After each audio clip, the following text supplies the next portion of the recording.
Okay.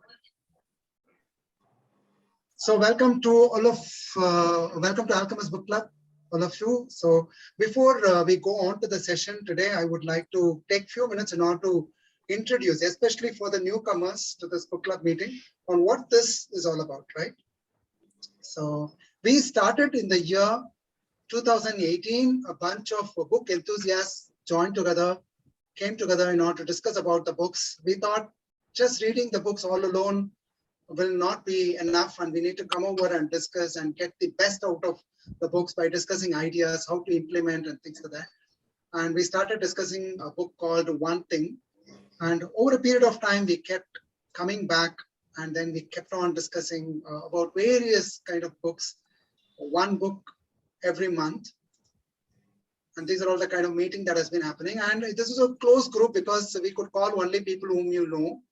And we were all coming together in order to discuss a book. And then at the end of the year, the first year, actually, that is when we named the book club as Alchemist Book Club. So this is a meeting that we had, a bunch of enthusiasts there. And we continued having meetings further on. And in the year 2020, we started the online meetings. And that is when we decided we should be able to invite more people inside, instead of being a very close club. So these are all some of the kind of books that we started discussing in various formats. Okay, so some of the books that we covered in various journals also. And we take up books which are of importance and influence for that point of time to the book club members and take up the book and discuss. So in a nutshell, we are a 3.5-year young book club with a bunch of enthusiasts who discover, share, discuss, listen to ideas around the books and authors. We discuss books on various journals and meeting on the second and last Saturdays of every month. We have 2 meetings a month discussing different books. So if you're already in the club, then there is a WhatsApp group which you're already there. So please participate there with book recommendations, book summary, and to be read, and find my next book. It's a very active group where we discuss just the books and the ideas behind the books, and request you to take the facilitation roles and keep building the community of like-minded people to discuss more books and share more knowledge.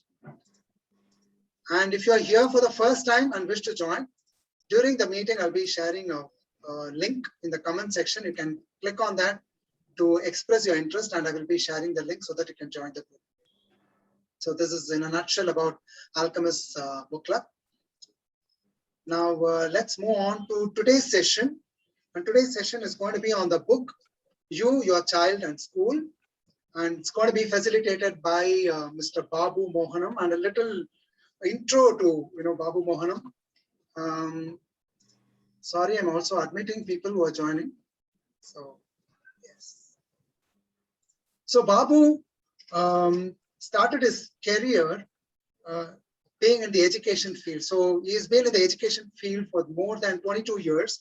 So he has worked at a very senior positions in training institutes, and I've been a part of his team where I work together with Babu, and I know the sincerity and the dedication he brings to the education field.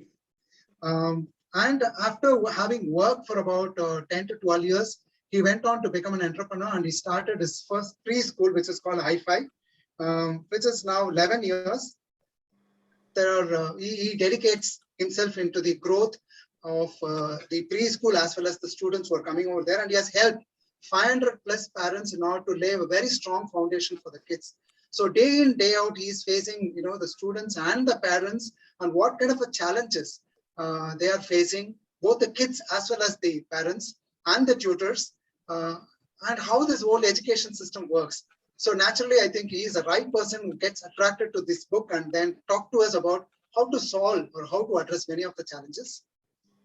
He is married to Mahalakshmi and 2 sons, as he said in the beginning, Jeevan and Satyan. Satyan, right, Babu? Jeevan and Satyan. Yeah, Satyan. Satyan, okay. So with this little intro, we are all ears in order to listen to you, Babu, about the learning from this book and what we can discuss in order to imbibe more points so that we can understand about our kids and the education system. Over to you, Babu. You can start sharing your screen. Yeah, thank you. Thanks a lot, TG. Actually, first, I would like to give a disclaimer that whatever the slide which has been shared and the contents which are going to be told us like mainly in the author's perspective and what has been shared in the book. Maybe over the discussion, when we have some closed group, I mean the group interaction, maybe we can share, I can share my personal thoughts, and basically all the things are from the book. Okay. And I'm more excited to present this because like I am running a preschool, and I'm more passionate about shaping up more than the kid, the parents actually. I'm handling young kids, and the parents, most of them do not have much guidance regarding how the education can be, and like how they can go about to their future. Okay. Uh, Let me just enter into the presentation now straight away.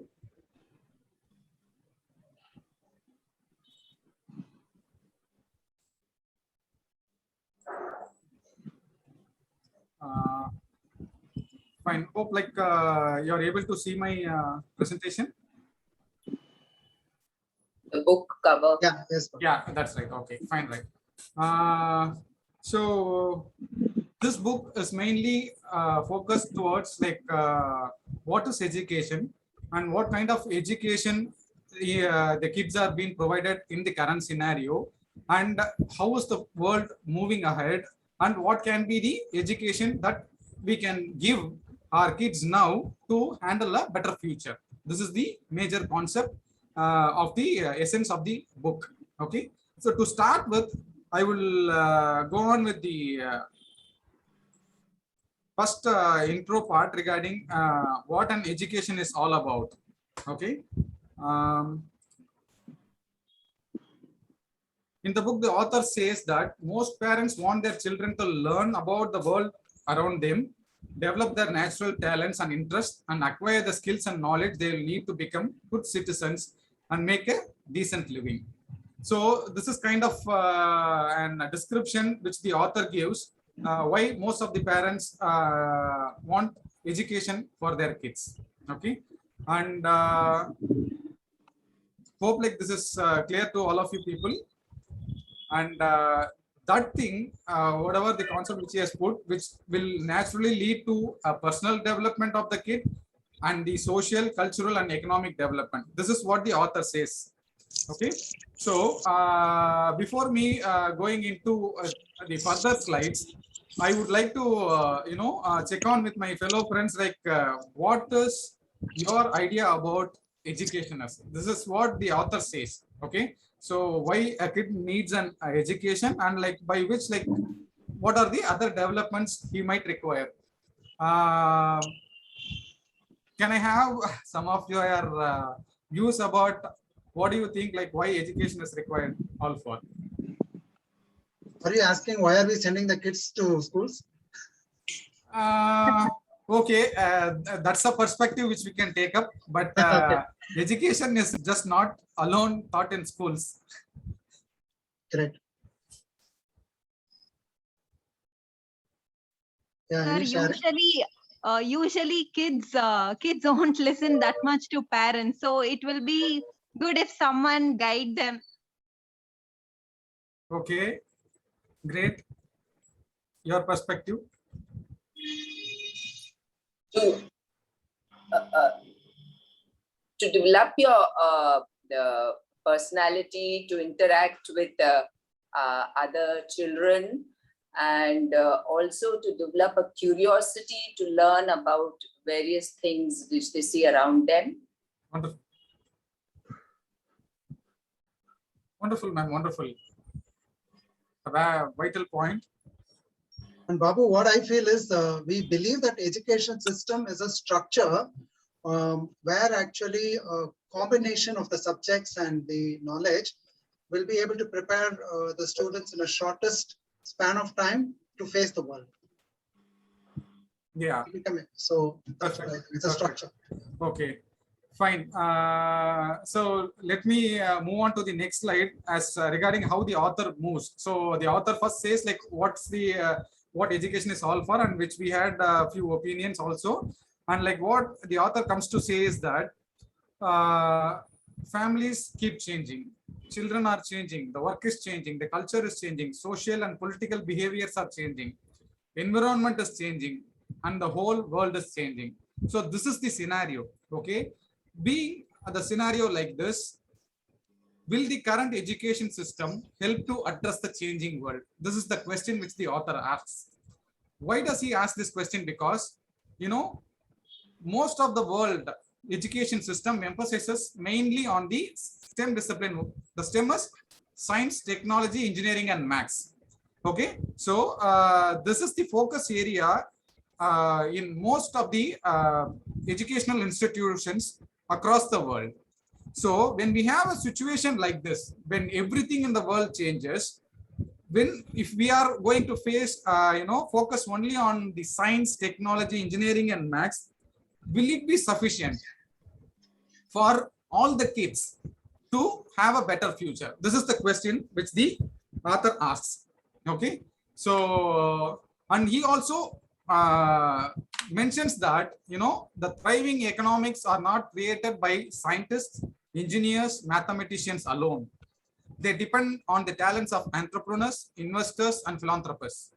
They are also flourishing through the work of designers, writers, artists, musicians, dancers, and performers, storytellers, films, marketing, sales, and much more.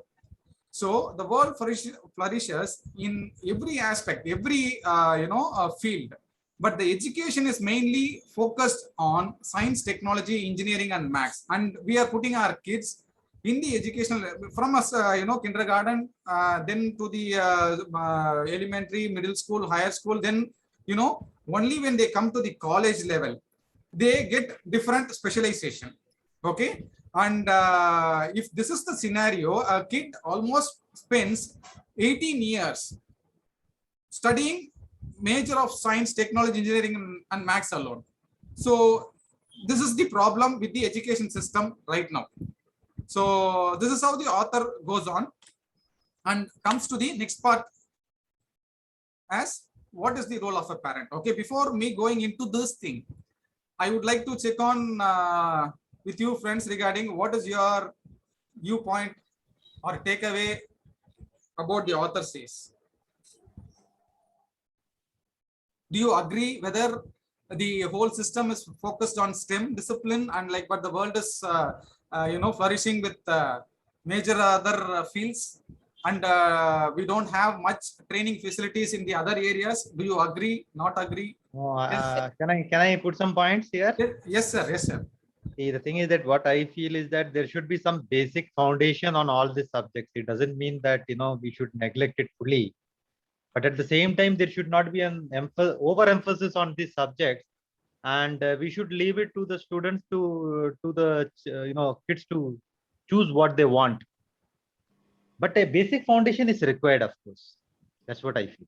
Perfect, sir. And can you please elaborate about the what is that basic foundation which you speak about? Basic foundation means what happens is that sometimes when we say that we should not pay too much attention on science, technology, the mathematics, and all that, it sometimes it is taken for granted as if the subjects are not important at all.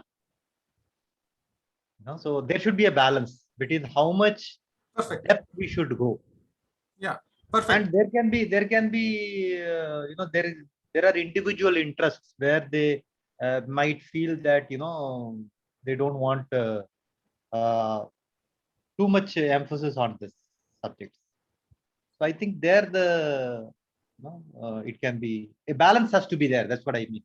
Yeah, perfect. Because it should not be mistaken for the fact that, because even if you see, suppose people who are in the art stream also needs to have a basic foundation on mathematics, because at the end of it, when you look at personal finance, and if you say that I'm not good at mathematics, it doesn't gel well with that. Yeah, perfect, sir. Like from your point also, the author also mentions that major of the subjects are focused for the economic reasons. We believe that when this subjects are learned, a minimum guarantee is there for an income. So they can, somehow balance their life by getting some work or something like that. So that's what the author is also pointing it out. But what he says is, then from where the musician comes, where does the dancer learn? But how about a filmmaker at an young age? So what does he learn? Do a filmmaker require a mathematical algebra equation? So like the author is trying to point us that the majority of the thing is focused on the STEM curriculum, but the world has much more than that, which is flourishing on it. Okay. And right now I have a different perspective, which I wanted to put you in front. Okay. There are a few parents who put their kids in many extracurricular activities. They go to the school in the morning, they come in the evening. Before going to the school in the morning, they go to some sports activity. After they come in the evening, they go to some music class on alternate days. On the other alternate days, they go for a dance class or some karate class kind of thing. And many parents from outside, they'll say, see,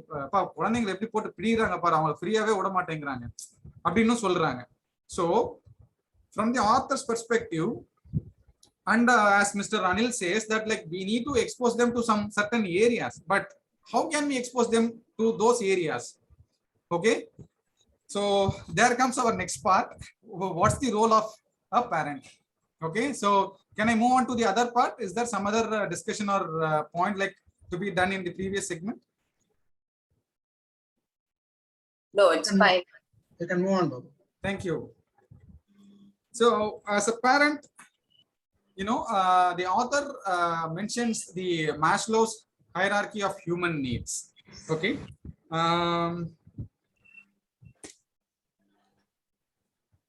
So this slide is basically derived on his history. I mean, his derivation, and like the author takes the essence and points out few things on related to the children. Okay, so I would like to read out that thing in perspective of a children. Okay, psychological need. The first responsibility as a parent to child with the means of staying alive, food, water, and shelter. This is the base need. That's what any kid is expects or required, or like that is the base need which any parent should give. That is what the author comes to say in the psychological needs. Then about safety. Caring parents are naturally concerned about the children's physical safety, and children need to feel safe. And after satisfying this, the next level will be the love and belonging, where children should feel loved and a sense of belonging with the family. Parents should know when and how far to push and when to back off. Okay, so like we need to love them, but like at the same time, there should be a monitoring, and like it should not be over pampering. That is what the author says. And the next level of pyramid, like what is it? It is esteem. Self-esteem of the child is important for him to lead a successful life. Real appreciation should be given when something remarkable is done by the child, and we need to encourage him. So that's the thing. And finally, the top point, what the author mentions is all about self-actualization. Helping your children find that element is part of them finding a sense of direction and purpose in their lives, or as Maslow puts in, becoming self-actualized. Okay, so as a parent, this is the pyramid which he gives him. So we need to satisfy them their psychological needs, then their safety, then we need to love them, then we need to build their self-esteem, and finally like need to find their element. What is the talent or something which they are more inclined about, which comes naturally to them. So that's how he puts it. Hope I'm clear on this. Is there something which needs to be clarified on this point? Only one correction, Babu. It's physiological needs, I think. Okay, so, okay. Sorry. Yeah. Just taking care of their daily food. Yes. Okay. Sorry, yeah. So this is given from the perspective of what a kid needs. Yeah. So that's how it's different from usual Maslow's theory. Yeah. And this is a very interesting part. where like he mentions about the different styles of parenting. What are the different kinds of parenting which people, you know, take up? Authoritarian. So authoritarian is a parent who has a set of rules that their children have to follow. So we can simply call it like some Hitler rule or something like that, where you know, you need to do it. No words asked back. And the other one is authoritative. What is the difference is, here too, the kid will have a set of rules and regulations what they need to follow, but the parent will be ready to explain what is the rule for and why he needs to follow, and if he follows, like what will be benefit. Like he'll be in a open debatable or discussion mode, so that who's called as authoritative parenting parent. And next we have the permissive type of parent, where parents tend to be very lenient on their children, often treating them as equals or friends. Okay, so considering a child as a friend. And the other one is uninvolved, where parent just makes sure their kids have food and shelter and offer very little or no guidance or nurturing. So they are left free. They are been given some food, shelter and house, and they are left free. That's an and the final one, helicopter parenting. So this is this term has been you know, developed of late, almost a decade or two. It has been developed till so many hundreds of years. Only that 4 types of parents were there. Just for the past 20 years, less than 20 years, like this new type of parenting has come, who are called as helicopter parents, who are more obsessive towards their kids, who stay along with the kids all the time and ensure that they are not getting hurt or falling down, or you know, they are over protective. They are completely with them all the time. So they are called as helicopter parenting. So okay, to make this discussion a little interesting, I would like to know what kind of parent each one of you are.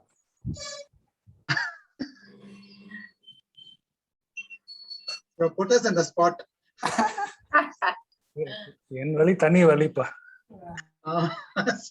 I think we have this discussion with my kids, you know, trying to understand what kind of a parent I am. So I think I fluctuate between an authoritarian and a permissive parent. Okay. So we do discussions at home and we take pause, but I think I also give a lot of permission. There's too much of love in the house. Okay, so like if that is the case, as you said, like between the authoritarian and the permissive, something called as authoritative is there. I think like you belong to that category, as because permissive is treating them as friends. Friends in the sense like there are no rules. Yes. If I may say it, so there is a way may that not they be have able to follow. If they follow that way, good. If they don't and they come up with a valid explanation, then I'm okay to overlook it. Wonderful, wonderful, wonderful.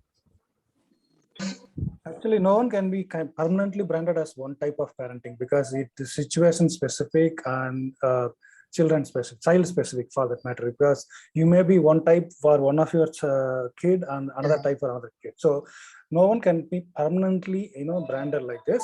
These are the types. So we need to be very aware ourselves as to at what time, what kind of style that I should be taking it up, what kind of hat I should wear. Based on the situation. That's how it can be done. Yeah, very true. Yeah. Yes, Anil sir. Yeah. I think what he mentioned is correct, because you cannot label a particular style always in all the situations, because depending on the situation, sometimes it has to change. You know, like say sometimes it is better to be uninvolved in some of the situations. So I think it should be a combination of all these styles. So I do not know whether how to put oneself in a particular style, because it's very difficult to bracket oneself into a specific style itself. That's what. True, very true. And to put on my personal view, you know, like my parenting style differs depending upon my kids' age, growth. You know, like when they are young, I was actually an authoritarian. Okay, so like when they grow up, so slowly, like when they grow up, I change my style of parenting. So that's how I go on. So maybe when they are fully independent, maybe I think like I will be permissive. So that's my personal viewpoint. So essentially, style is not is chosen. at different stages for different kids, different situations. So it's not branded as a parent is molded into a particular style. But do parents have that kind of a choice to make consciously, or they follow only a style as a permanent, like the dress they wear? It's like it's that their character. True, and like the author has done some research, and he recommends that the authoritative type of parenting gives fruitful results. With the emotional and great well-being of the kids' growth, among all these things, the author, after his research, like he recommends authoritative type of parenting is better in this book. You know, Does I he am. mention- Sorry, Usha, please. You know, I am absolutely a helicopter parent, Mama. Is it? Yeah, ma, I know. Okay. I've been mostly friend kind of parent. Permissive. Permissive. Okay. What kind of parent? Permissive. Friend. Friendly. Yeah. I think authoritative mainly, and the other ways, permissive, uninvolved, etc., according to the situation and according to the age of the child, but mainly probably authoritative. Okay, super. Fine then. Okay, so shall we move on? Yeah. I just want to add one thing. I think from a psychological perspective, these kind of typing of any kind of behavior is largely to build awareness in an individual. When a parent is behaving in a certain way, then they question themselves, were they being a helicopter parent? Were they being permissive, too permissive? So largely, I think when theories are built on types of whether you're authoritarian or permissive, it's only to every moment can be different, right? You can be authoritarian in one moment, you can be permissive in the next minute after that for a chocolate treat. So it's only to build that awareness, perhaps, that we type people, or we say that there are distinct types. Just a thought. Yeah. Fine. That's fine. Wonderful thought. Yeah. So the parent also has to go through a learning process themselves. Absolutely, ma'am. Yeah. Absolutely. Yeah. My personal belief is that when two adults, like when they get a newborn baby in their home, both the adults are getting reborn. You know, like when the child grows on, they lead a different life. So it's absolutely true what you said. Like Babu Mohanam, even I used to run schools. So with my experience, I realized only one thing. Schools are needed only for parents, not for kids. Very true. That's how I started, sir. When the introduction was happening, I was telling that, like, you know, like more than the kids, like the counseling the parents was the major, we have some self satisfaction regarding what we do, what we contribute to the people. So rather than contributing to the kids, the contribution to the parents gives us much self satisfaction. Completely owes it.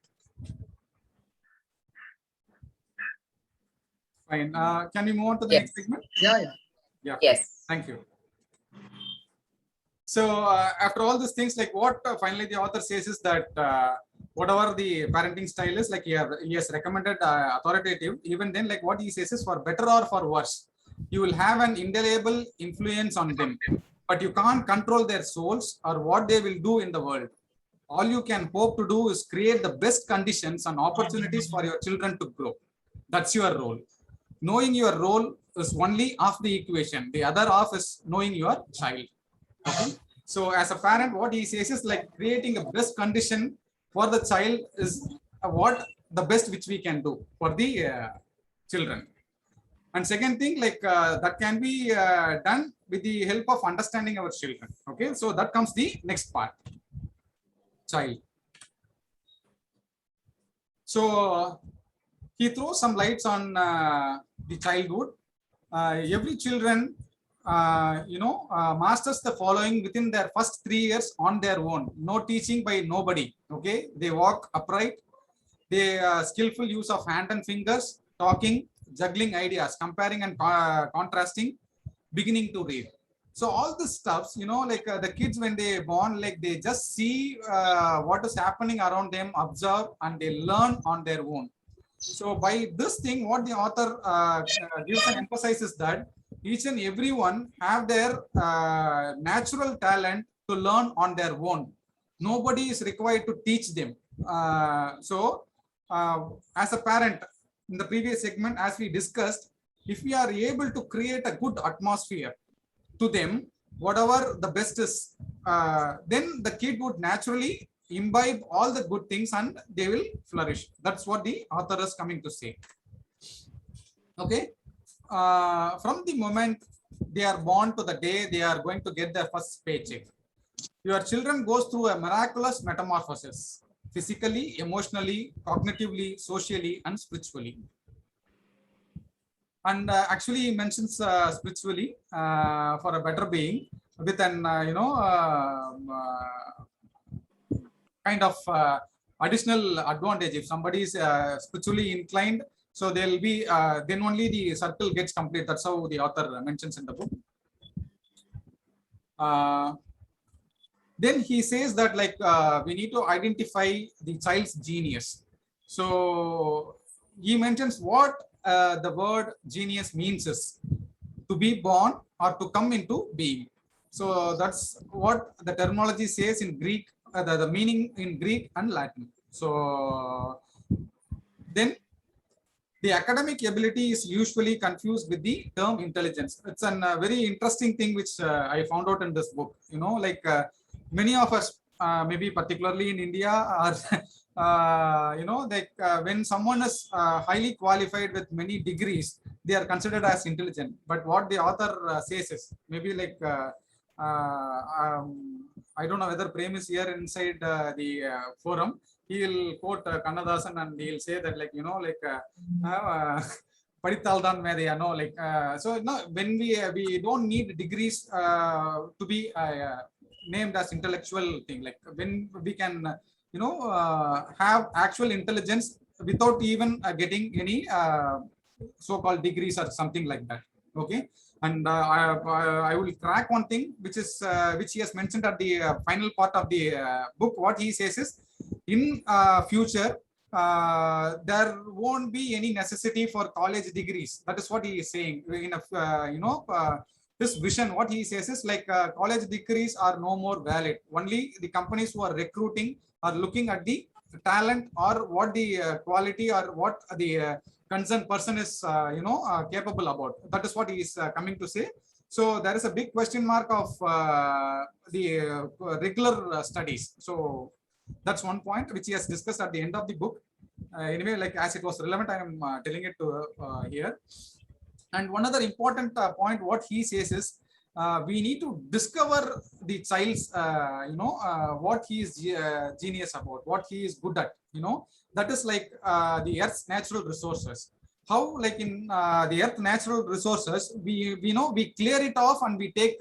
We need to get some gold. Like we need to clear off all the coal and something like that. We need to clear out and we need to take the natural resource. Same way, we need to see what are all the unwanted things which a child has. Like we need to put it out and we need to identify and source out the good things which he has, and we need to nourish and make a good comfort condition for him to practice those good conditions. That's what he is coming to say in this point.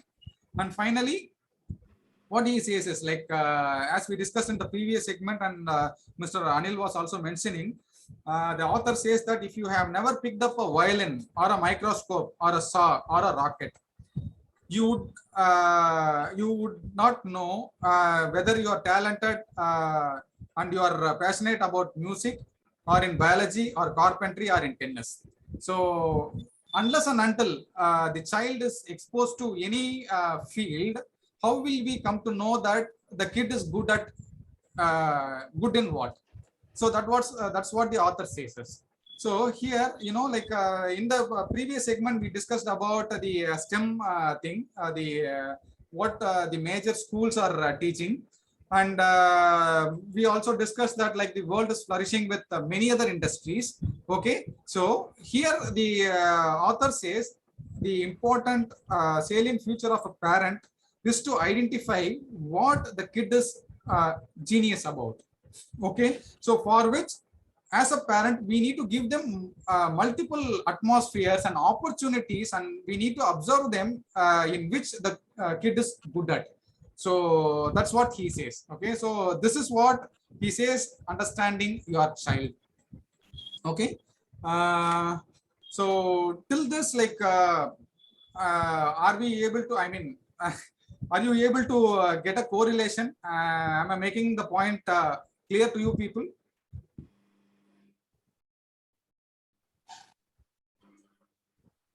Can I have some yes, no?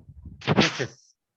Yeah. But only thing is that this was, I think, written before the usage of smartphones, Facebooks, WhatsApp, and all that. When was the book published? 2018, sir, just 3 years back. That's might be yeah. Yes, sir. Even if there is a smart, this is written in 2018. And in fact, like he has written a book called Creative Schools, like much earlier than that. I suppose it is in 2013 or so. You know, like even if the smartphone is there, you know, like how will the kid know whether he is good at playing a violin or a mridangam? Only when he have an hands-on playing that instrument for quite some time, we will be able to know that the kid is good at or he is interested towards it. So this thing, this point, you know, like will be my personal feeling. My personal feeling is that this point will be valid, you know, for any number of years put together in future also. Unless and until when we are being exposed to something, how will we come to know that like we are good or bad at it? Yes. Very true. So the main challenge I had a question, my personal thought process. I had a question that, so the world is, you know, with n number of opportunities. Okay, as say the major hits itself is enormous. You know, music, dance, sports. In the sports, there are different things. So as a parent, with that, you know, very short span of time, 365 days in 1 year, how can I expose to as many number of things, you know, to my kid, so that like to identify which he'll be good at it? Is it practically possible? I'm just putting it to the forum. Yes, give them a ticket around the world, let them travel for 1 year. You don't have to educate the kid anymore after that. Give a ticket to travel around the world, sir? Yes. At what age, sir? And as soon as they finish the school or college, school maybe. Okay. They don't have to learn anything. So, like, if that is the case, then how about the first 18 years, sir? Sorry, like, sir, you know, just I'm so curious. I'm putting it in front. Please don't take it offensive or nothing. We are all finding answers. Yes, we are trying to decipher what Ken Robinson is saying. Yeah. What is given in the first 18 years is to expose them to what is available in the world. Probably the overemphasis on STEM, as you said, is there in certain pockets. There are other schools, there are environment that exposes kids to everything else also. Just that it was written with that vision of saying that probably because he himself was promoting arts in school. Okay, his specialization as author specialization was arts. So when he had to promote arts, so he had to say that, okay, there is overemphasis on STEM, so let's promote arts. So that's how he built a career. So he was just trying to say arts. So what I was trying to say is that travel, nothing gives them a better exposure and experience than travel around, if not the world, maybe let them go around India, let them go around Tamil Nadu, let them go around wherever they are, and make them, basically, why do we bring them to school? As somebody said, they need to be exposed to some other thing other than home. They need to go out and learn something. That I'm only expanding the circle, just not to school, just the state, the country, the world. So if you go around, when you see the culture, then the learning comes automatically. That is what Stem said. And school education is needed because that is simply an exposure of what all is there. Because the kid is given a choice in +2. Hey, what do you want to study? Because you have everything. You can choose. Then if you go for maths, then you cannot say that, oh, why only maths? There is another group on biology. There is another group on accountancy. There is another group on arts. There is another group on purely chemistry. You can go and take it, right? The choice is given for everyone. Yes, So, sir. yeah, are you saying after school, let's give a break for 1 year where the kids will get exposed to the world and then to choose the graduation? You try it and thank me later, because the kid will be more, thankful to you first and foremost, because that is the experience that you send a boy out and you get a man in back. You send a girl out, you get a woman back. Okay, that is the best exposure that you can have. Perfect, sir. Perfect, sir. And Nice suggestion. We need to take it to the education system. Actually, the author mentions something similar to this in this book itself, which is called as a gap year. So he says, like, after the college is over, like you can take an year, the school is over, you can take 1 year break. You can, go around, check out on all those things, and then you can come up and take up your higher education. So I think that's followed in US currently. So he's mentioning something similar to that. And in fact, when you are saying, like, as a parent, personally, I feel that, like, we can take up some responsibility and try to take kids to as much travels or tours, like, which we can take the kids from the younger age. I have put a question to you, and, like, naturally, like, my brain develops some answer for myself. Like, as a parent, I asked you because they were young. They cannot be let out individually. But as a parent, like, I can take them to, what are the other, I can take to different assets, like expose them to with the different knowledge. But it is entirely, the experience going alone is entirely different. I can understand that. But at an younger age, like, we don't need to, wait for them. And as such, like, different schools are also available. Thank you, sir. I got clarified. Thank you. But how many parents can afford to take their children or send their children to travel around the world? How many parents? I know. That's a challenge, and another big question. Within that affordability, that's what we meant. Maybe if it's not the world, maybe going around Tamil Nadu itself is a good exposure for them, because people shouldn't be thinking that only my house and the school is enough. No, there is everything else there around us, because the kid has to, one day or other, kid has to face the world. There are good people, there are bad people, there are situations. They need to face everything. Give them that experience, maybe within the state itself. Just let them travel to that extent possible is what. It just overnight is not possible. It's just slowly it can be done. We are talking only about the affluent schools, not underprivileged children. It is not that way, ma'am. See, I still say that there is a school in Chennai called KFI, the school. Okay. Most of them are well-off parents there who study there. But the school takes the kid by regular unreserved train tickets, okay, train. Take them to forests, take them to deserts, and ask them to stay there, ask them to stay in huts, and make them sleep on the roads, go around the roads. Even Tamil Nadu Chief Minister's grandson is still there in the school and done all those things. I know that, because that is a school that is, making the people learn everything else.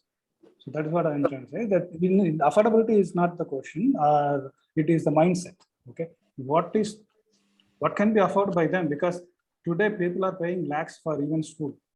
Okay, we cannot say that they're not affordable. There are autos, there are people who drive auto in Chennai, their kid is studying in Loudon. I know that. I know another auto driver. So now we are talking about schools only of the middle and high income group. No, sorry to interrupt. No, madam. Like, we are generally speaking about education for all, and in every aspect. And like the author has mentioned something about this point in the next segment when he speaks about school. You mentioned that, like, is this not for underprivileged people? No, like, it is for everyone. Okay, the author mentioned something about that in the next segment. I think like we can have a discussion at that time regarding your Yeah, point. yeah, let's move on. Let's move on. And I suppose Satta sir raised the hand. Yeah, Babu, very interesting topic today. And I just wanted to tell you that I'm a permissive parent. That is one. The second thing is recently I heard through one of my friend when I discussing with her about some business, just generally inquiring about their children, right? And first time I'm inquiring about her children. She said my daughter is she has done her visual communication and she's a graphic designer and she does freelance. Okay, so it must be around 23 or 24, just out of college. And where is she working? She doesn't work anywhere, but she does many freelance work for many agencies. Right now, she's in Himalayas. Okay, I don't know when she will be coming. எதுக்கு Himalayas போயிருக்காங்க அங்க இருக்க office அப்படின்னு கேட்டேன். No, she's just on her own and she's a backpack and she's there in Himalayas and I think this month she's in that particular village and she like mountains. She just want to explore and she writes blogs about her travel and she stays there, whatever is available means there she stays there and கேட்டேன் is it okay? I mean இப்போ உங்க ஏன்னா it's பக்கா down south Nadar family, okay, and everybody in the family, elders in the family or her peer group are very upset about this lady sending a daughter, a girl child on her own, and I think that the girl is a very I think a very courageous, and she just travels on her own and she finds out the villages, whatever transport available, and she's on her own. I mean, it's last 1.5 years. Can you imagine, even in the pandemic? And she said she's safe. And they're saying that I think November, December, and the parents, it's okay. Right? Wonderful, wonderful. Just wanted to bring that story here. So. Superb, sir. Actually, like this kind of story I've seen in a movie. So say, hearing it lively is so like it's very nice. Innora mukkiyama vandu she doesn't take money from her parents. She still works from there for freelance. Whatever money comes in, she surveys with that. Superb. So yeah, it's good. Yeah, very adventurous and definitely there should be a part of the parent who has given some exposure and the kid like who has picked up her interest and like they are leading a wonderful life. Blessed child.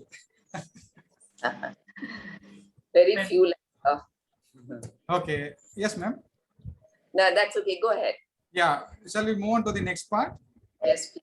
Okay. So like concluding to this segment, like the author further discusses elaborately about the challenges faced by the child parent with respect to their personal and social pressures, digital culture, health, drugs, etc. So actually I have taken some valid important things which we can discuss here, around just 40%. There are 60% more of contents which I will not be able to cover in this presentation. Okay, so the things which we can discuss, I have taken it. Okay, so these are the things like which the author further elaborately explains related to the child. And coming to the last segment, school. So the author recommends 8 important categories or the competencies which any child should be addressed from the young age. So when the parent or any school, if they are addressing this 8 competencies of the child, naturally the child would get the required exposure to have a bright future. That is what the author says is. And the first one is curiosity. Yes. Okay. Every children are immensely curious. The first priority in education is to keep their curiosity alive. How do parents and teachers keep children curious? By interviewing them with questions that interest them, by giving them tasks that challenge them, by engaging them in projects that inspires them. So like the curiosity is the first task which the author mentions that any kid is, like should be addressed about, and how it can be addressed about. So in a few points like which he has mentioned. And second thing is creativity. We have immense power of imagination and creativity. Being creative involves getting something done. I define creativity as the process of having original ideas that have value. It's essential that education help them develop their powers of creative thoughts and action. So the words are from the author. And the third one is criticism. Critical thinking is about examining ideas and informations using reason and evidence. It involves taking account of various points of view and the values that underlie them and making relevant comparisons.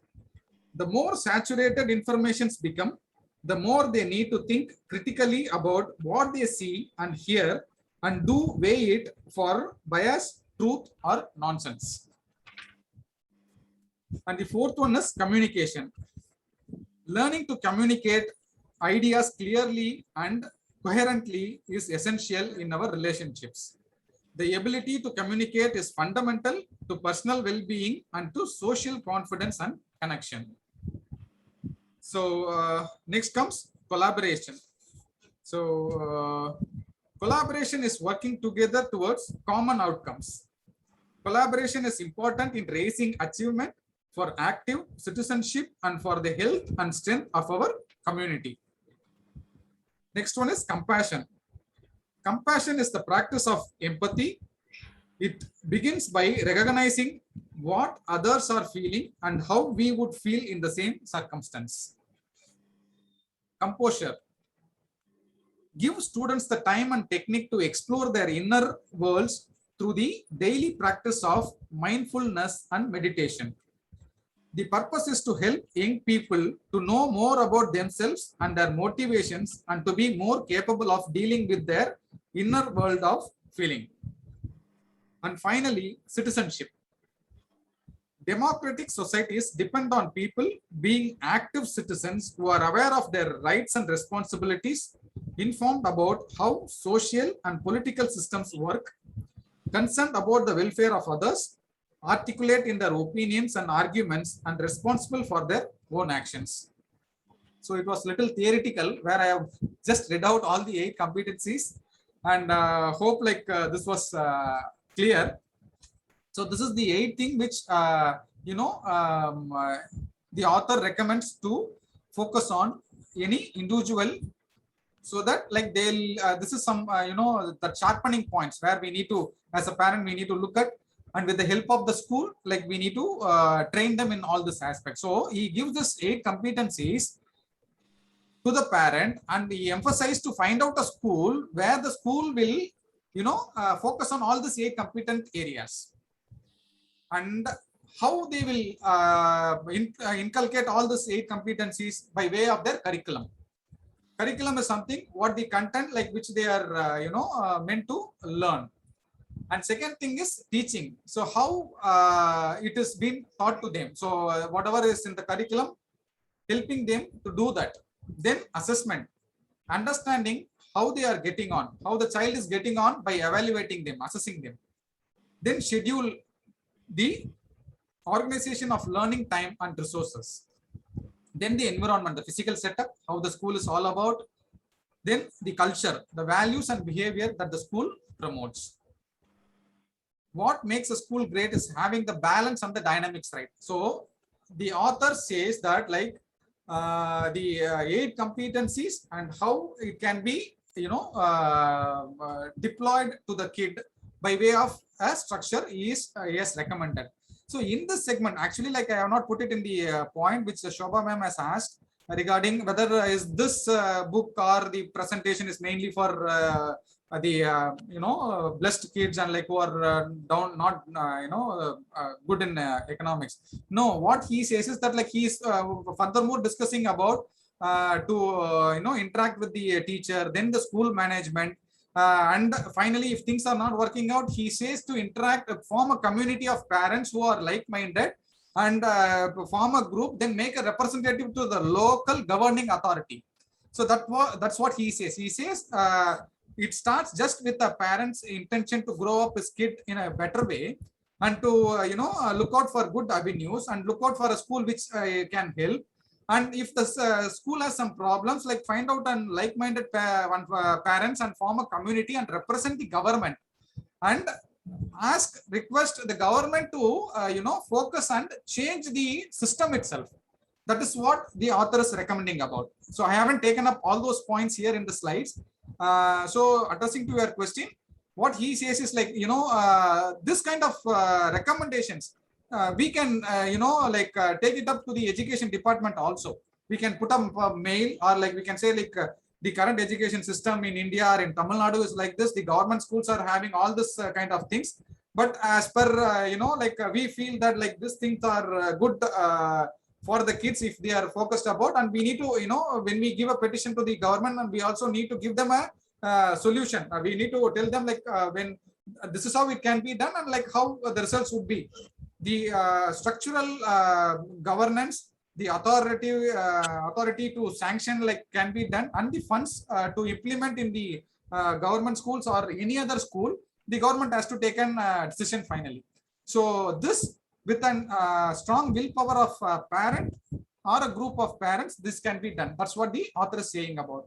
So, okay, so this is the part of the school. Shobha ma'am, did I answer your question regarding? Yes, but I don't think it's possible, because there's so much of difference of opinion among the parents themselves. And the government also doesn't seem very open to ideas from parents. It's a very difficult situation. That's what I come to understand from my daughter-in-law. I'm a grandmother now. Okay, ma'am. And myself, I also believe that like this is practically not possible. But depending upon the political systems which we have, and like the the nature of people where we are all around. So that's the reason like I didn't put those points here in the slide. Whatever like which can be taken up by anybody. So I have picked up those points. Okay. Okay. Thank you. Fine. Can you go back to the previous slide? Yeah. The 8 characters. Okay. Now, see, what as parents we should do is we don't have to wait for impossible things like making the government change their approach or the school authorities to change their approach.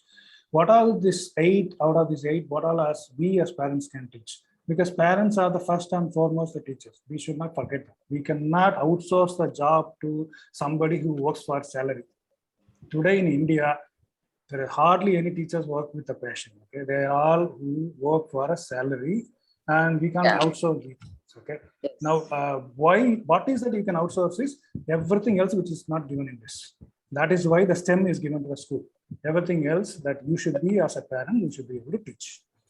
Now, curiosity is the first thing. Who are the one who is killing the curiosity out of kids? Parents.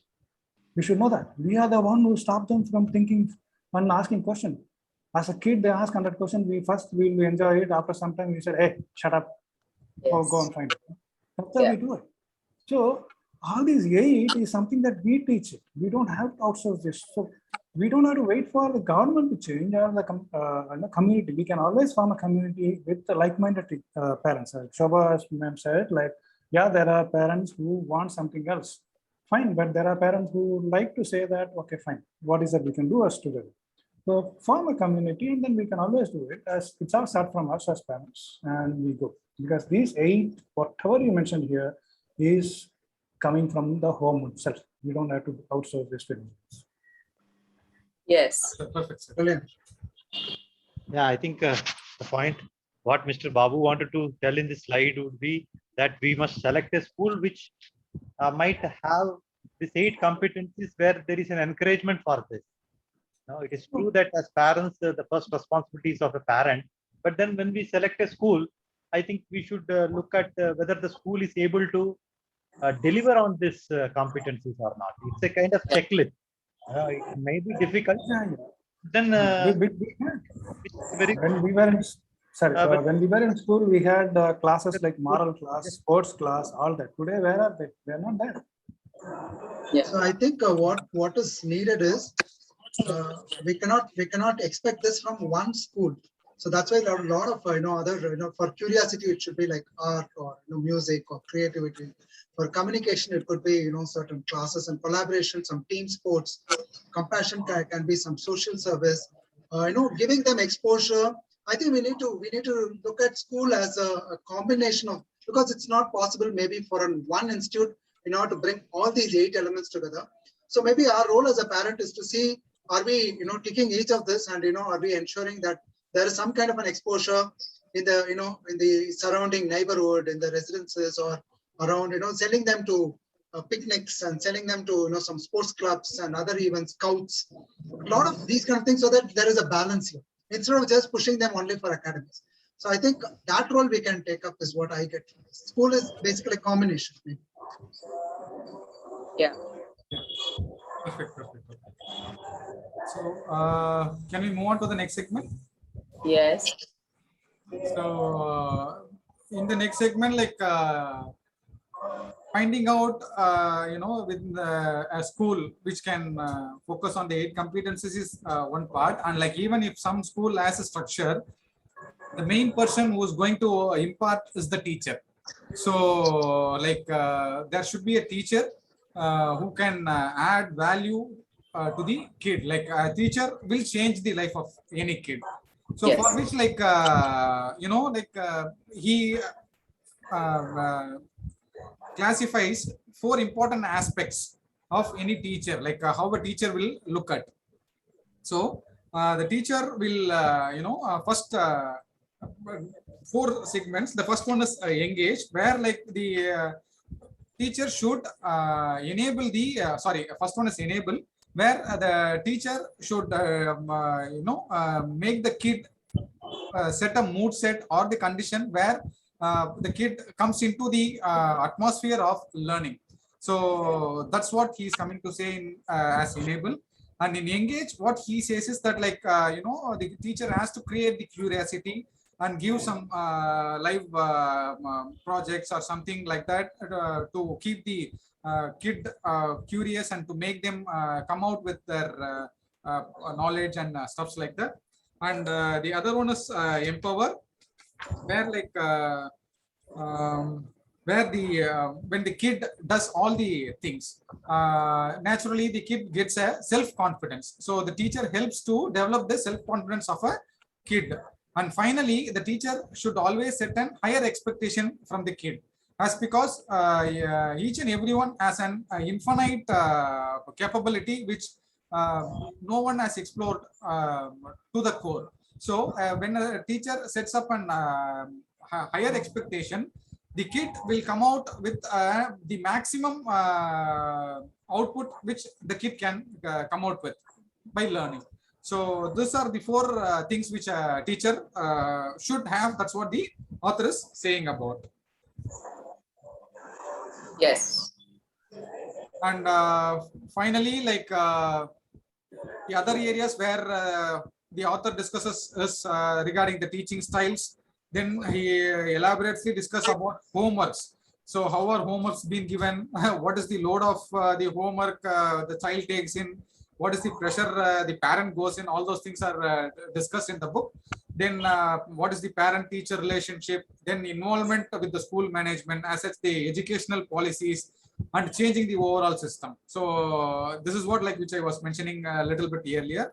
Then he's also giving some tips about handling children's emotional state. Then the world of work related to parents. Then the price for success, like we run through mechanically aiming at some success and missing out few important things in our life. So then the entrepreneurship of anybody who is learning. Then college, gap year, all those things, like how a kid can choose college, all this stuff. So that's how, with this, all this discussions, the author closes off with the school segment. Okay, and finally he gives some recommendations. So what are the recommendations is that know your child's unique interests. So first we need to know what our child is interested in. So for which, like as such, like we discussed, we need to expose them to various avenues and we need to find out in what they are interested about. Then think out of the box. So we need to think out of the box. Maybe in giving out the opportunity and avenues, as Satya sir was mentioning, like taking out them, giving up a ticket to roam around, or exposing them to different thing. So all those stuffs maybe, or as mentioned earlier, like thinking about the 8 points at home, what all the things which we can give them. Let us not follow the routine which our parent followed or someone who's in the next door is following, but keeping all these points in mind, and like like how I can create a different world atmosphere to my kid. Then nurturing optimism, like basically whatever news which we see like is with full of pessimism. So like we need to give them an optimistic thought, and like we need to tell them that like how the future can be, like how you can get equipped on, and where you need to get all those stuffs, kind of thing. Like we need to give them good optimistic approach. Then finally, avoiding judgment. So that's a very valid and important point, where like we don't judge them with whatever small acts or things like which we do temporarily. So we need to pass on with whatever things has done. I mean, move towards optimistic mode. So these are the tips like the author is giving to have an good education and good future for our children. So he also discusses about teaching style. No, I've come back, and this is the final slide. So we have come to the conclusion of the presentation. What he says is, it is never too early nor too late to create the conditions in your household that help bring out the best in your children. So what he mentions is create the conditions in your household. Okay, so that is in our hands to shape, give a good shape to our children's future. So that's it. Like I have taken up some important gists and I have presented here, and it's definitely a good book for anybody who is a parent, and as such, like who are going to be parents and who are having some young children. This might be of immediate relevance to them. So they can, think, consider if some good can be observed and like that can be implemented. So that's it from my side. Thanks a lot. Thank you. Thank you. Thank you. Thank you. Babu. Thanks, Babu. Thanks, Thank Babu. you. Thank you. Thank you. Thank you, Babu. Thank you. Thank you. Thank you, sir. Thank you. Thank you. Thank you. Mama, Yes, Usha. About curiosity. 2 minutes, Mama. One question for all here. Yeah. Actually, it's a doubt, not a question. Yeah. I'm having a daughter at 10 years age now. Proceed, Ma. I said I'm not in the right place to give a better education to her. He's getting an education from the school. It's okay, but I like to give her a more to like all the extracurricular activities, and I like to give her more education to her. Yeah. So I plan to send her to hostel now at Chennai. Okay. But my family members are restricting it. She's a daughter and she's only 10 years and she's not able to manage herself.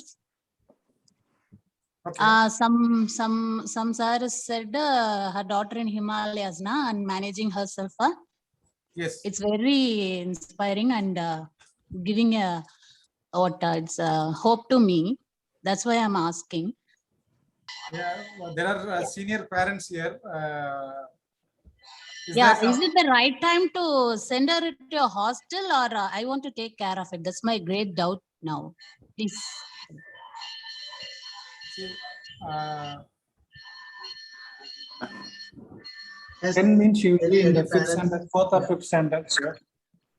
If she's at age 10 means she's in fourth or fifth standard, right? Yes, Which sir. hostel? He's fifth now. He's fifth standard now.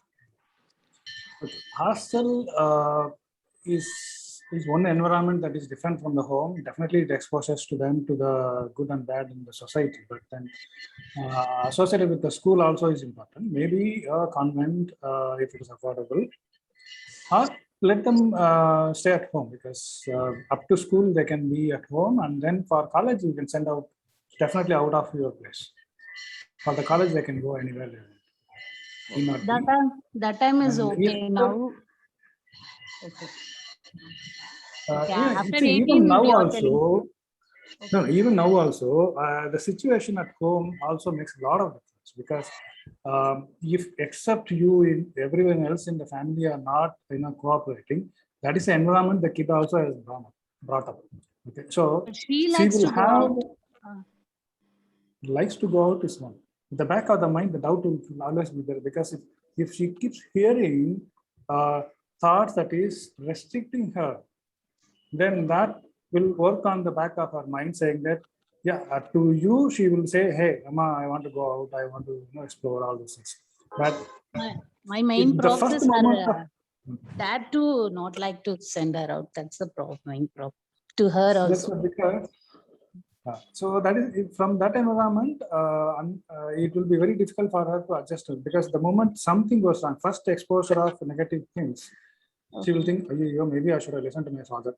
Did I make a wrong decision? No, she will think that way, because unless there is a overwhelming support from the environment where she was growing, where she is growing, the stepping out of the family will be, it will not be that easy for her to adopt. Let her grow with, under the support system of the family till at least she finishes the school. And for college, definitely hostel away from Chennai. If you're in Chennai, then obviously away from Chennai, send out to another school, another college with the hostel facility, then it's good. Okay, sure, sir. Thank you, sir. Thanks a lot. That's wonderful. Actually, I would like to add one thing here. Yes. Thing is, one of my relative, like who has 3 daughters, and like the elder one is studying 8th standard now, the middle one is in 5th standard, and the younger one is in UKG. Okay, so and that person was studying in hostel, and her father was in hostel. So like like they were in belief that like like the hostel atmosphere will give them confidence, and like she feels that like she is right now independent and able to face the world in a better way, as because like she was in hostel. So she has put her 2 kids in Chinmaya, Coimbatore, in an residential school. So like she feels that like okay, she is trained up as Satya sir was saying, it depends upon the family, individual parents' decision.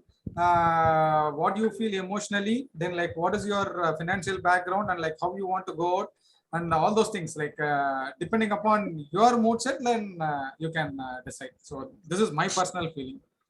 Okay. Okay, Mama. Thank you. Okay, Mama. Thanks a lot. Thank you.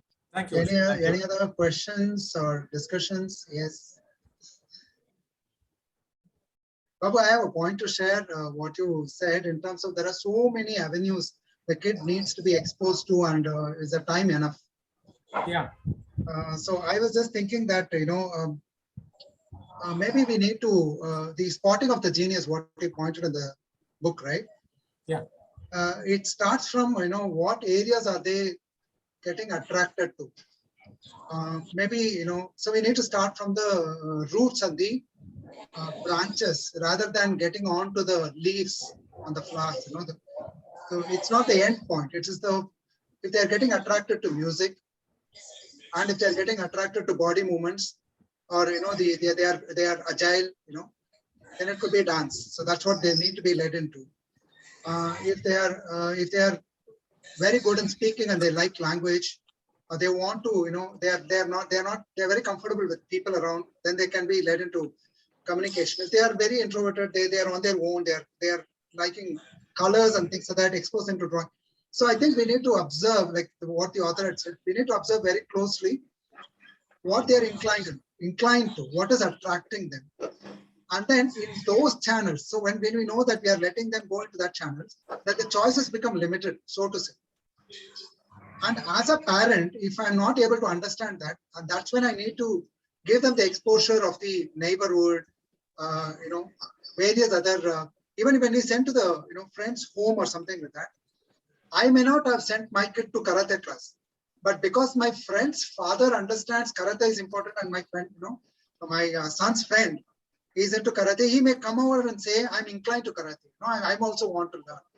So that's what the exposure in the school does. And then we can decide, okay, where he's getting attracted, I can let him choose and go, and then go further on. And also, if he is not interested in that, whether to push him there or pursue some other avenues is another $1 million question. So whether they are not showing interest because of the teacher or the discipline that is required in order to pursue that, or the initial uncomfortness in that particular area, or whether they lack the passion. So that also we need to have a very closer observation is what I think. Yeah, lovely. Yeah, lovely. And like my personal view, which I want to add is that, like, as you were mentioning about the branches, like I would like to go to the roots actually. What the root is, parents. Like my personal feeling is that seeing our culture here in our country, in our state, actually we need to give some training or a counseling session before any two individuals get married, or after they get married, before they decide to have a baby. They need to mentally get prepared for what reason they need to have a baby, and how they need to nurture, and how they can grow. I feel 98 or 99% of the people who are getting married and who are having a baby, first baby, they don't much, that's my personal view. They don't yes, untrained parents. They this is getting a child also happens in an as I said, like mechanically it happens. They see like their previous grandfather, father, then myself, then my child. So that's how, after getting the first child, when the second child comes in, getting the experience from the first child's partially trained parents. Exactly. So the root is, but the child is different. So they try to apply the skills what they learned from the first child. Yes. But this kid has a different challenge. Perfect. Yeah, that's what naturally. After they grow up, like I too have a personal feeling that like I have missed so many things to my kids. So I feel okay, if I have my grandchildren, then okay, I'll do all those things. Only when I go to that state, I will come to know like what other challenges which I will face. I don't know. So, but at least like I feel like this should be some part of it. Like the concerned person should, in our previous book discussion regarding, sorry, I forgot that. Okay, so last. Why women cry and men? Why men lie? Lie and women cry. So how the presenter said that like I am gifting that book to them. So I'm halfway through that book. So that's a wonderful book related to relationship between husband and wife. Okay, yeah. But the other half, I don't know whether it covers having a child or something like that. That's what you covered today. Okay. For couple, we can have another book. Like earlier, we presented a book called Notes to Self. Okay, and there is another book in the same, written by the same author and his wife, which is Notes to Us or Ourselves, something like that. That book can be discussed. Oh, wonderful. Maybe we can look at it next time. Over to you on that, Satya. I think next, not the next, but the next fourth meeting will be yours covering that. No. Till December, I said no. I can't come for any other Saturdays. Only today. January first meeting. Subject is mine. Yeah, okay. January I can be. Till December, I can't attend any other meeting. Only this one I took exception because of the subject. So I am honored having you, sir. Thank you. Okay. In this line, the first one, the curiosity, I have one story to tell, interesting story, because there's another gentleman called Sugata Mitra. Okay, he is also an education consultant. He's based in UK today, but In the early 90s, we were working in the same company, we were colleagues, and he created a system or a concept called hole in the wall. In our office itself, there is a compound wall. They broke into it with a small square. They put a computer, and on the other side of the computer, on the street, main street, they put a keyboard and mouse. Yeah, and they put a video camera to observe. Okay, what they observed was really mind-boggling. This gentleman called Sugata Mitra was the director of R&D, so he did this experiment. Literally slum, Delhi, it was in Delhi, and there was slum just outside our offices. And those slum children came, and within no time they mastered internet. Okay, they understood how things works, and they were able to find out a lot of things, and everything was recorded. And so he went on to create a system called Hole in the Wall, and it is a major TED topic. It is one of the Guinness ranking one, and he's now a very good consultant for education. He also written many books. And curiosity, I just remember a story. Recently, just a couple of weeks back, I was attending one session by him, where he narrated an incident where in the UK, he was called, another dentist was called for as an expert, for a domain expert in a school. It's a primary school, okay? The dentist was having concern as to how am I going to teach the kids about the importance of gum or the tooth and all that. Sugata Mitra said, look, you don't teach, you ask them questions, let them teach you. Give me 30 minutes, they will just wait and watch, they will teach you. Okay, all that dentists did is go and find out, they challenge the children, go and find out what is the importance of gum. So the kids went to internet, they found out everything, they came within 30 minutes and explained to the whole class, to the dentist. Amazing, to the dentist, they explained what is the purpose of gum, how teeth is formed, how it is important to take care of all the things they thought. You flip the question, you ask the children to come and teach us what is important. The curiosity in them makes it, this is the hole in the wall concept that Sugata Mitra explains and expounds much better in his books. Maybe one of the days we can even consider that book too. The curiosity is the first and foremost thing for any learner. Okay? As parents, that is what we need to encourage, because at home, like TG said, how are we going to find out what is they are interested in? So pose a question every day. Give them a question. Let them come back with the answer. You will know the amount of homework they do, the amount of information they come back with it will give you an indication as to where their interest lies. Right away. Just not for kids, even for adults. Just give them a question and then ask them to come back with it. The curiosity in them will come out. That is how it is. I mean, just these are about the curiosity I thought I would share with you. Sir, if you allow, can I add a few things regarding that hole in the wall? What? Go on, please. Yeah, like what he was saying is like was happening somewhere in between 1996 to 1999 in Mumbai slums, where the mouse was new. Right now we know everybody like what a mouse is all about. It will have a right now we have that UV mouse and all, like it is with a ball and like with an wired. So the kids can see only the monitor. It is inside a wall and like only the mouse is kept outside. So they can access the mouse alone. So like the slum kids, they came, they took the mouse, like they were fiddling here and there, and suddenly they found that the movement of the ball leads to the movement of the cursor. Then they found to click kind of thing. So all this happened those years where nobody knows, even like many educated people do not know what a computer is all about, how a mouse will, at that time, like people felt only computer will work in an AC room. So that's how the if computer should be there, AC should be there. If not, the computer will not work. So that's the period, and this was conducted. So I was fortunately associated with that company which you were mentioning, Satya sir. So like I know about this thing. Thank you. Yeah, it was done in the same 90s, late 90s. So great. So thank you so much, Babu, for a wonderful session of bringing the parental, feelings and what we have for the child, and also the not alone the care, but also preparing them for the future. How to bring forth by being very close, observant, choosing the right kind of a schools. What are all the things that we need to look for? What is that we need to look for in a teacher? How far we need to go in order to create an environment for them to be successful. It's an amazing session. It made us think. And like in the beginning of the session, what you said, all of these things we think we know. Okay, there's nothing new, and actually it's true.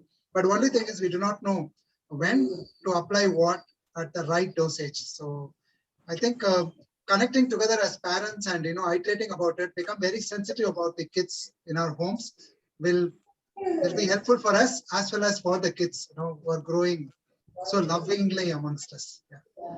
Thank you. Thanks a lot. Thank you.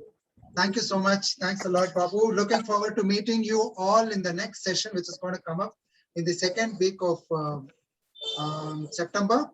So I've posted the link there. So those of you who are interested, please click the link so that you'll be notified of the further sessions in the Alchemist Book Club. Thank you so much. Thank you. Thank you, Babu. Thank you, sir. Thank you. Thank you. Thank you, Mr. Babu. Thank you. Thank you. Thank you, Anil sir. Thank you.